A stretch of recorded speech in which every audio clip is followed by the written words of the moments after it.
Psalm 107.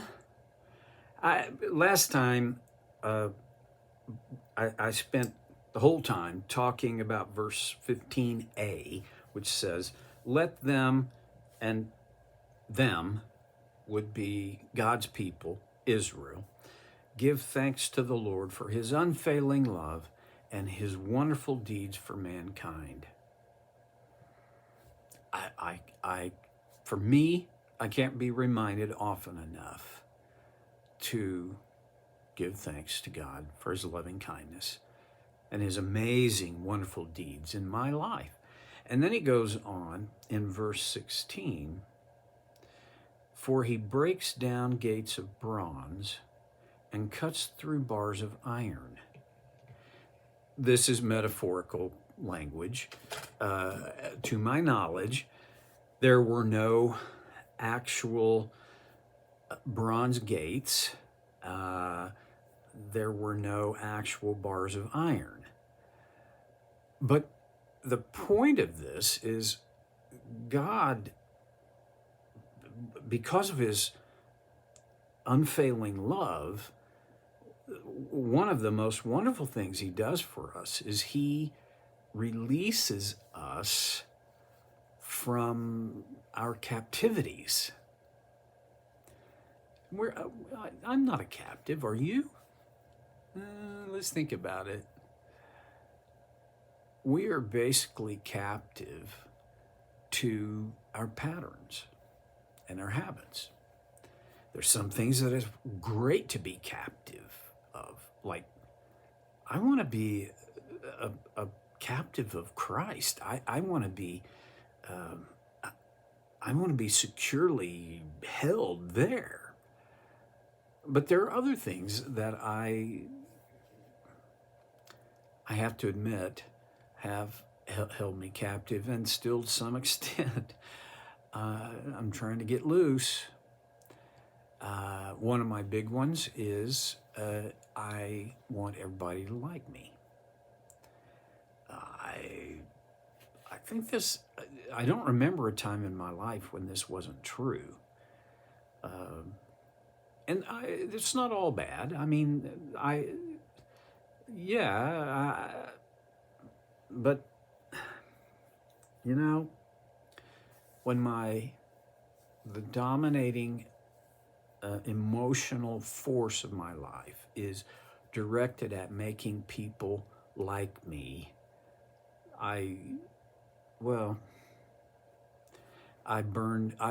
as I look back over my whole life, I burned off a ton of energy on trying to get people to like me, and there were some people in my life, they just weren't gonna like me.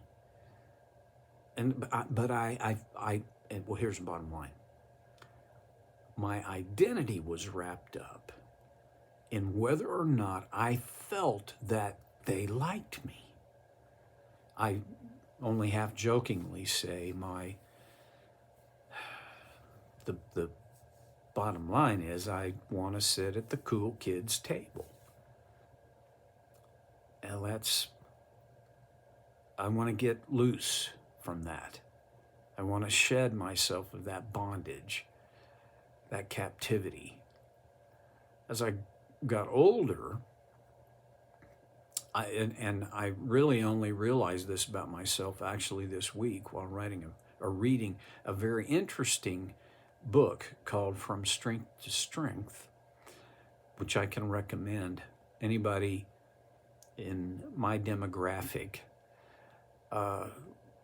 You'll find it a useful and helpful read. But anyway, I came to realize I was also held hostage, was in bondage to success. And actually the author calls it a success addiction. Yeah, I want to be a success. I want what comes with being a success. And when you get to be 70,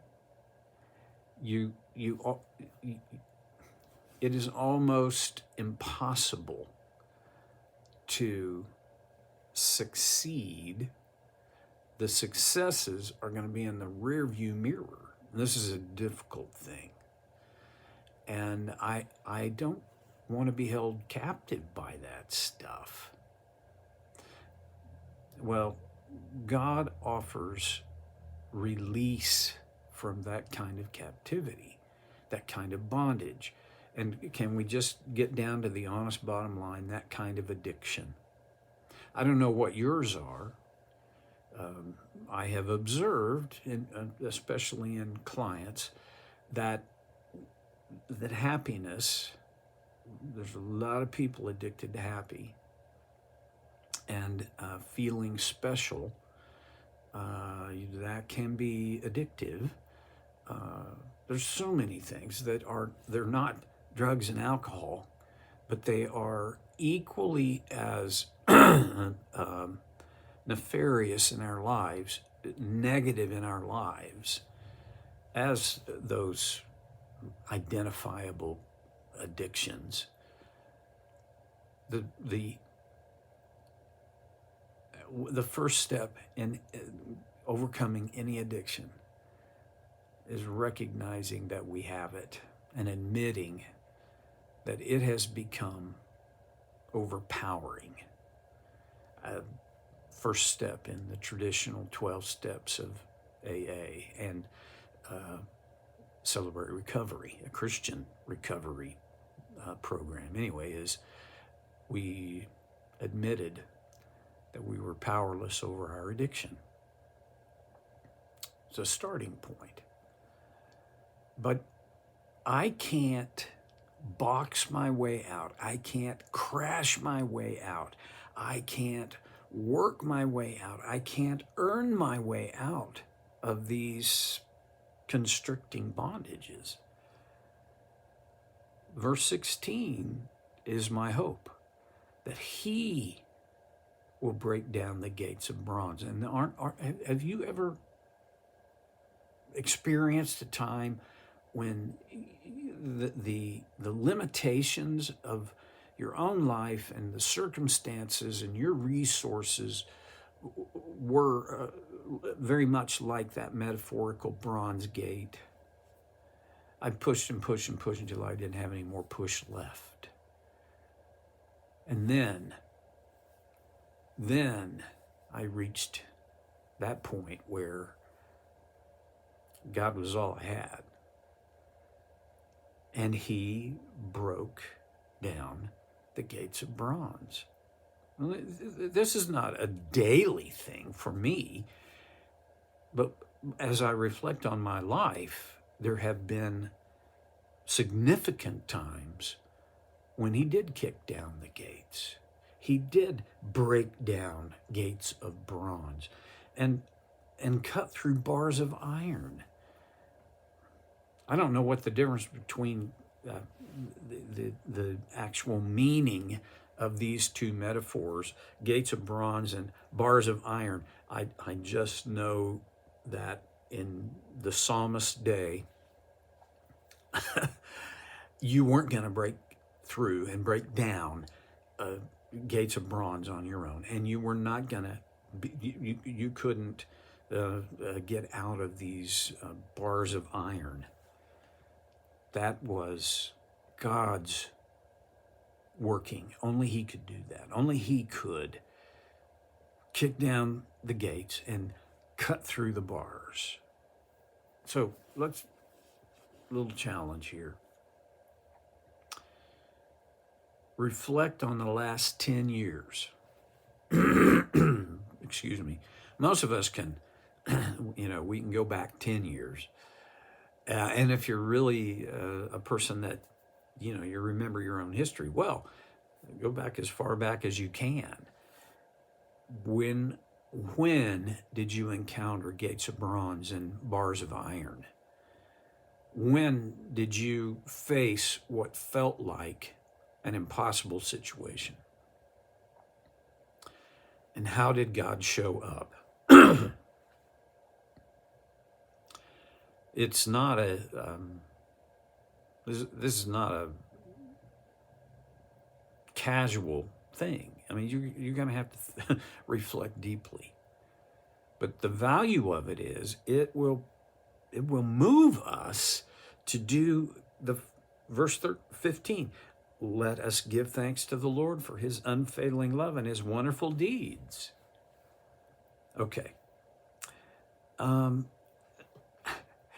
Man, this psalmist is not letting up. In verse 17, some became fools through their rebellious ways and suffered affliction because of their iniquities. That's life.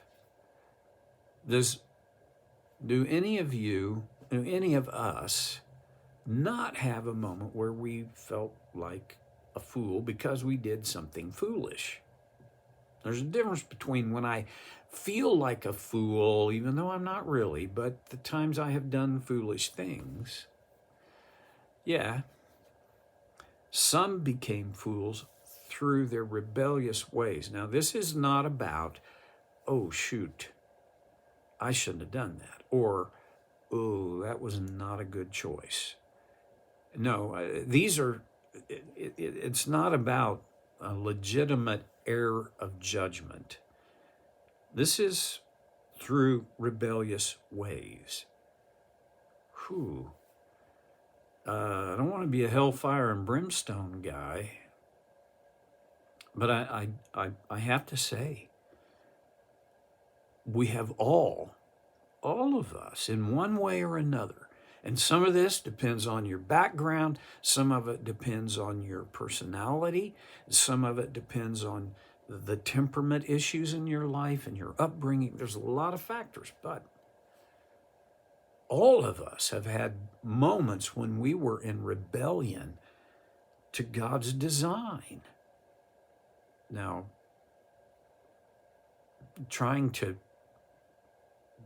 there's two extremes. Don't get stuck there. But the other is don't pretend you haven't been. Some became fools. And by the way, to be called a fool in Jewish culture was a very, very strong pejorative. I mean, it was like, it was, the top of the list bad things I can say about somebody. This is not, if you read the book of Proverbs, you're going to get a sense of the fact that Jews, Solomon in that case, he pretty well understood fools. And oh, by the way, he kind of was one by the end of his life. Okay, some became fools through their rebellious ways and suffered affliction because of their iniquities. There are consequences to our sins. Yes, talked about that before.